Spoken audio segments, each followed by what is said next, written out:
আকাশবাণী খবর পড়ছে শুভ্রা চক্রবর্তী। বিশেষ খবর। বিদেশমন্ত্রী ডক্টর এস জয়শঙ্কর এবং ইউক্রেনের বিদেশমন্ত্রী দিমিত্র কুলেবা মস্কো কিয়েভ সংঘাত এবং এর বিস্তৃত প্রভাব নিয়ে আলোচনা করেছেন। আয়কর দপ্তর কংগ্রেসকে নতুন করে ১,৮২৩ কোটি টাকা জমা দেবার জন্য নোটিশ পাঠিয়েছে। ভোট প্রচার ও রাজনৈতিক দলগুলির কার্যকলাপ নিয়ে সিভিজিল অ্যাপে জমা পড়া অভিযোগগুলি প্রায় ১০০% নিষ্পত্তি করা হয়েছে বলে নির্বাচন কমিশন জানিয়েছে। মাফিয়া ডন রাজনীতিবিদ মোক্তার আনসারীর অস্বাভাবিক মৃত্যুর তদন্তে ৩ সদস্যের বিচার বিভাগীয় কমিটি গঠন করা হয়েছে। রাষ্ট্রপতি দ্রৌপদী মুর্মু আগামীকাল রাষ্ট্রপতি ভবনে ভারতরত্ন সম্মান প্রদান করবেন। সিরিয়ার আলেপ্পোয় ইসরায়েলি বিমান হানায় ৩৬ জন সিরীয় সেনা সহ ৪০ জনের মৃত্যু। আইপিএল ক্রিকেটে কলকাতা নাইট রাইডার্সের সামনে ১৮৩ রানের লক্ষ্যমাত্রা রেখেছে রয়্যাল চ্যালেঞ্জার্স বেঙ্গালুরু। আসছে বিস্তারিত খবরে। বিদেশমন্ত্রী ডক্টর এস জয়শঙ্কর আজ নতুন দিল্লিতে ইউক্রেনের বিদেশমন্ত্রী দিমিত্র কুলেবার সঙ্গে রাশিয়া ইউক্রেন সমস্যা ও তার বিস্তারিত প্রভাব নিয়ে আলোচনা করেছেন। এক সোশ্যাল মিডিয়া পোস্টে ডক্টর জয়শঙ্কর জানিয়েছেন, পারস্পরিক স্বার্থ সংশ্লিষ্ট আন্তর্জাতিক এবং আঞ্চলিক বিভিন্ন বিষয় নিয়ে তাদের মধ্যে কথা হয়েছে। দ্বিপাক্ষিক সহযোগিতা সহ সার্বিক সম্পর্ক মজবুত করতে ভারতের দায়বদ্ধতার কথা তিনি আবারও জানান। I'm very glad that despite both of us have fairly heavy travel schedules, we have been able to match it and organize this meeting. In recent months, we've had actually interactions at various levels. I'm glad to see that some of our bilateral mechanisms have also met. I think this has created a certain momentum in our bilateral relationship. And today, after this discussion in the afternoon, we look forward also to the meeting of the Intergovernmental Commission. আগে জানানো হয়েছে, গতকাল দুদিনের সফরে ইউক্রেনীয় বিদেশমন্ত্রী এদেশে এসে পৌঁছন। আয়কর দপ্তর কংগ্রেসকে নতুন করে ১,৮২৩ কোটি টাকা জমা দেবার জন্য নোটিশ পাঠিয়েছে। সরকারি সূত্রে জানা গেছে, বিগত বছরে এই টাকা আয়কর দপ্তরের পাওনা রয়েছে। কংগ্রেস সভাপতি মল্লিকার্জুন খাড়গে অভিযোগ করেছেন যে বিরোধী দলগুলিকে হয়রান করতে আয়কর দপ্তরকে কেন্দ্রের বিজেপি সরকার ব্যবহার করছে। এক সোশ্যাল মিডিয়া পোস্টে শ্রী খাড়গে অভিযোগ করেছেন, আয়কর দপ্তর ইতিমধ্যে কংগ্রেস দলের অ্যাকাউন্ট থেকে ১৩৫ কোটি টাকা তুলে নিয়েছে। জনসাধারণের কাছ থেকে এই অর্থ দল সংগ্রহ করেছিল বলেও জানান তিনি। হতাশা থেকে কংগ্রেস নেতারা আয়কর দপ্তরকে নিশানা বানাচ্ছে বলে বিজেপি অভিযোগ করেছে। আজ নতুন দিল্লিতে এক সাংবাদিক সম্মেলনে দলের মুখপাত্র সৈয়দ জাফর ইসলাম বলেন, কংগ্রেস আয়কর জমা দেবার ক্ষেত্রে সঠিক পদ্ধতি মেনে চলেনি। যে কোনো রাজনৈতিক দলের প্রতি বছর আয়কর রিটার্ন জমা দেওয়া বাধ্যতামূলক হলেও কংগ্রেস তা লঙ্ঘন করেছে। ভোট প্রক্রিয়া ও রাজনৈতিক দলগুলির কার্যকলাপ নিয়ে নির্বাচন কমিশনের সিভিজিল অ্যাপে জমা পড়া অভিযোগের প্রায় ১০০% নিষ্পত্তি করা হয়েছে বলে কমিশন জানিয়েছে। লোকসভা ভোট ঘোষণার পর দেশজুড়ে সিভিজিল অ্যাপের মাধ্যমে সারা দেশে ৭৯,০০০ অভিযোগ জমা পড়েছে, যার মধ্যে ৮৯% অভিযোগ জমা পড়ার ১০০ মিনিটের মধ্যে নিষ্পত্তি করা হয়েছে বলে কমিশন সূত্রের খবর। বেআইনি হোর্ডিং নিয়ে ৫৮,০০০-এর বেশি অভিযোগ জমা পড়েছিল। ভোটারদের প্রভাবিত করতে উৎকোচ বা উপহার বিলি সংক্রান্ত ১,৪০০ অভিযোগ জমা পড়ে। ভয় দেখানো এবং অস্ত্র প্রদর্শনের ৫৩৫টি অভিযোগ জমা পড়েছিল, যার মধ্যে ৫২৯টি অভিযোগের ইতিমধ্যেই নিষ্পত্তি হয়েছে। সিভিজিল অ্যাপের মাধ্যমে আদর্শ নির্বাচন আচরণবিধি লঙ্ঘনের উপর অনেকটাই লাগাম টানা সম্ভব হয়েছে বলে কমিশন জানিয়েছে। বিহারের গয়া, জামুই, নওয়াদা এবং ঔরঙ্গাবাদ আসনে প্রথম দফা নির্বাচনের জন্য জমা পড়া মনোনয়নপত্রগুলি আগামীকাল পরীক্ষা করে দেখা হবে। এই ৪টি আসনে মোট ৭২ জন প্রার্থীপদ দাখিল করেছেন। গয়া আসনে সর্বাধিক ২২ জন, ঔরঙ্গাবাদে ২১, নওয়াদায় ১৭ এবং জামুইয়ে ১২ জন প্রার্থীপদ দাখিল করেছেন। মনোনয়ন প্রত্যাহারের শেষ দিন ২রা এপ্রিল। এই পর্যায়ে ভোট নেওয়া হবে আগামী ১৯শে এপ্রিল। তেলুগু দেশম পার্টি আজ অন্ধ্রপ্রদেশে আসন্ন বিধানসভা ও লোকসভা নির্বাচনের জন্য দলীয় প্রার্থীদের চূড়ান্ত তালিকা প্রকাশ করেছে। এই তালিকায় বিধানসভায় ৯ জন এবং লোকসভায় ৪ জন প্রার্থীর নাম রয়েছে। এনডিএ জোটের অংশীদার হিসেবে টিডিপি ১৭টি লোকসভা এবং ১৪৪টি বিধানসভা আসনে প্রতিদ্বন্দ্বিতা করছে।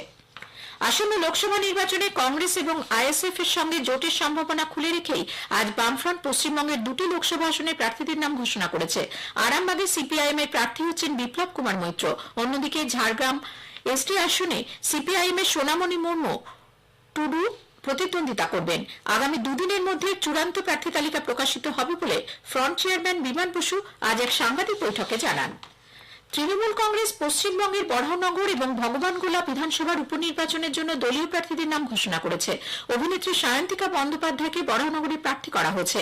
এই আসনে বিজেপি প্রার্থী করেছে সজল ঘোষকে। মুর্শিদাবাদের ভগবানগোলা বিধানসভার উপনির্বাচনে তৃণমূল কংগ্রেসের প্রার্থী হচ্ছেন রেয়াত হোসেন সরকার। এই আসনে বিজেপি প্রার্থী করেছেন ভাস্কর সরকারকে। মাফিয়া থেকে রাজনীতির ময়দানে আসা মোক্তার আনসার আনসারির অস্বাভাবিক মৃত্যুর ঘটনায় 3 সদস্যের বিচার বিভাগীয় কমিটি গঠন করা হয়েছে। বান্দা মেডিকেল কলেজে গতকাল হৃদরোগে আক্রান্ত হয়ে তার মৃত্যু হয়। 63 বছরের আনসারি মাওসদর আসন থেকে 5 বারের বিধায়ক ছিলেন। 2005 সাল থেকে তিনি উত্তরপ্রদেশ এবং পাঞ্জাবে জেলবন্দী রয়েছেন। আকাশবাণীর সংবাদদাতা জানাচ্ছেন, বান্দার মুখ্য বিচার বিভাগীয় ম্যাজিস্ট্রেট এমপি এমএলএ আদালতের অতিরিক্ত মুখ্য বিচার বিভাগীয় ম্যাজিস্ট্রেট করিমা সিংকে এই তদন্তকারী অফিসার হিসেবে নিয়োগ করা হয়েছে।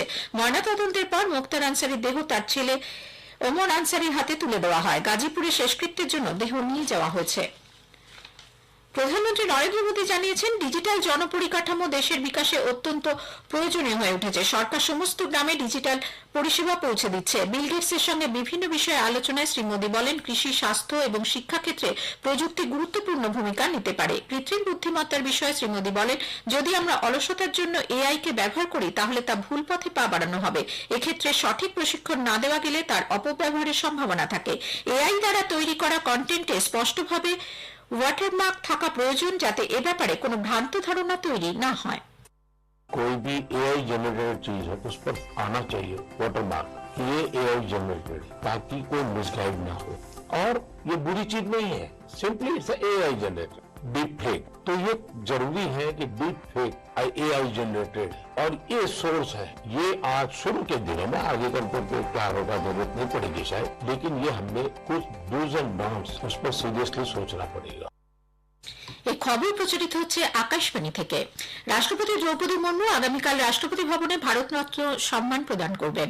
প্রাক্তন প্রধানমন্ত্রী চৌধুরী চরণ সিং, পিভি নরসিংহ রাও, বিহারের প্রাক্তন মুখ্যমন্ত্রী কর্পূর ঠাকুর এবং বিখ্যাত বিজ্ঞানী এম.এস. স্বামীনাথন মরণোত্তর এই সম্মান পাচ্ছেন। প্রাক্তন উপপ্রধানমন্ত্রী তথা প্রবীণ বিজেপি নেতা এল.কে. আদবানিও আগামীকাল ভারতের এই শীর্ষ অসামরিক সম্মানে ভূষিত হবেন। অসম সরকার 4টি জেলায় আগামী 1 এপ্রিল থেকে সশস্ত্র বাহিনীর বিশেষ ক্ষমতা আইন আফস্পার মেয়াদ আরো 6 মাস বৃদ্ধি করেছে। এক বিজ্ঞপ্তিতে জানানো হয়েছে, তিনসুকিয়া, ডিব্রুগড়, চড়াইদেও এবং শিবসাগর জেলাকে উপদ্রুত ঘোষণা করে এই আইনের মেয়াদ বৃদ্ধি করা হয়েছে। রেশন দুর্নীতির তদন্তে দুষ্কৃতীদের হাতে ইডি আধিকারিকদের আক্রান্ত হওয়ার ঘটনায় সিবিআই পশ্চিমবঙ্গের উত্তর 24 পরগনা সরবেরিয়া এলাকায় 13 জনের বাড়িতে নোটিশ দিয়েছে। গত 5 জানুয়ারি রেশন দুর্নীতি তদন্ত করতে গিয়ে সন্দেশখালীর আকুঞ্জিপাড়া এলাকায় তৃণমূল আশ্রিত দুষ্কৃতীদের হাতে আক্রান্ত হন ইডির আধিকারিকরা। এই ঘটনাটি তদন্তে আজ সন্দেশখালী সরবেরিয়া এলাকার বিভিন্ন জায়গায় ঘুরে 13 জনের বাড়িতে নোটিশ দেয় সিবিআই এর আধিকারিকরা। এই 13 জন তৃণমূল নেতা শেখ শাহজাহানের ঘনিষ্ঠ বলে জানা গেছে। নির্বাচনের আগে কলকাতায় আয়কর দপ্তরের তল্লাশিতে বিপুল টাকা উদ্ধার হয়েছে। চেতলা একটি ছাতু প্রস্তুতকারী সংস্থার অফিসে তল্লাশি চালিয়ে আয়কর দপ্তর নগদ 58 লক্ষ টাকা বাজেয়াপ্ত করেছে। বুধবার থেকে ওই সংস্থার মালিকের অফিসে তল্লাশি শুরু হয়। অন্যদিকে রাজ্য পুলিশের এসটিএফ গতরাতে নদিয়া রানাঘাট থানার নাসরাপাড়া স্কুলের কাছে 90 লক্ষ টাকার আফিম উদ্ধার করেছে। রেলওয়ে নিরাপত্তা বিভাগের মুখ্য কমিশনার জনক কুমার গর্গ আজ কলকাতায় মেট্রো রেলের অরেঞ্জ লাইনের বেলেঘাটা থেকে হেমন্ত মুখোপাধ্যায় স্টেশন পরিদর্শন করেন। বর্তমানে এই লাইনে কবি সুভাষ থেকে হেমন্ত মুখোপাধ্যায় স্টেশন পর্যন্ত মেট্রো চলাচল করে। শ্রী গর্গ গতকাল বেলেঘাটা বরুণ সেনগুপ্ত, ঋত্বিক ঘটক এবং ভিআইপি বাজার স্টেশনের প্রবেশ প্রস্থানদ্বার, এএফসি, পিসিদ্বার, টিকিটিং ব্যবস্থা, লিফট, এসকালেটর, দিক নির্দেশক বোর্ড সহ একাধিক বিষয় খতিয়ে দেখেন। পরে মেট্রো রেল ও রেল বিকাশ নিগম লিমিটেডের আধিকারিকদের সঙ্গে উচ্চ পর্যায়ের বৈঠকে মিলিত হন। এ ব্যাপারে মেট্রো রেলের মুখ্য জনসংযোগ আধিকারিক কৌশিক মিত্র বলেন, chief commissioner of railway safety Shri জনক কুমার গর্গ এটা ইন্সপেকশন করেছেন। রুবি থেকে বেলেঘাটা যে এরিয়াটা, ওইটা স্পিড ট্রায়ালও হয়েছে। সমস্ত স্টেশন উনি ঘুরে ঘুরে দেখেছেন। ওনার অবজারভেশন দেবেন উনি। অবজারভেশন যদি আমরা ফুলফিল করি তাহলে অথরাইজেশন ফর প্যাসেঞ্জার ট্রাভেল উনি দেবেন। এরপর সবকিছু ঠিক থাকে আমরা রেলওয়ে বোর্ডের সঙ্গে কথা বলে নিয়ে, ওনার সম্মতি নিয়ে, আমরা রেলওয়ে বোর্ডের সম্মতি নিয়ে আমরা ট্রেন চলাচল চালু করতে পারবো খুব শীঘ্রই, এটা আশা করি। উত্তর সিরিয়া শহর আলেপ্পোয় আজ ভোর থেকে ইসরায়েলি বিমান হামলায় কমপক্ষে 40 জন প্রাণ হারিয়েছেন। এর মধ্যে 36 জন সিরীয় সেনা। লেবাননের সশস্ত্র গোষ্ঠী হেজবুল্লাহর 6 সদস্য এর মধ্যে রয়েছেন।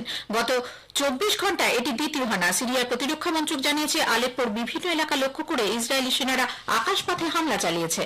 বেঙ্গালুরুর এম চিন্নাস্বামী স্টেডিয়ামে আজ আইপিএল এর ম্যাচে Royal Challengers Bangalore Kolkata Knight রাইডার্সের সামনে জয়ের জন্য 183 রানের লক্ষ্য রেখেছে। কলকাতা টসে জিতে বেঙ্গালুরুকে ব্যাট করতে পাঠায়। নির্ধারিত 20 ওভারে বেঙ্গালুরু 6 উইকেটে 182 রান তোলে। বিরাট কোহলি করেন 83 রান। শেষ খবর পাওয়া পর্যন্ত কেকেআর 9 ওভারে 2 উইকেটে 104 রান করেছে। শেষ করার আগে খবরের বিশেষ অংশ আরো একবার। বিদেশমন্ত্রী ডক্টর এস জয়শঙ্কর এবং ইউক্রেনের বিদেশমন্ত্রী দিমিত্র কুলেবা মস্কো কিয়েভ সংঘাত এবং এর বিস্তৃত প্রভাব নিয়ে আলোচনা করেছেন। আয়কর দপ্তর কংগ্রেসকে নতুন করে 1823 কোটি টাকা জমা দেবার জন্য নোটিশ পাঠিয়েছে। খবর শেষ হলো।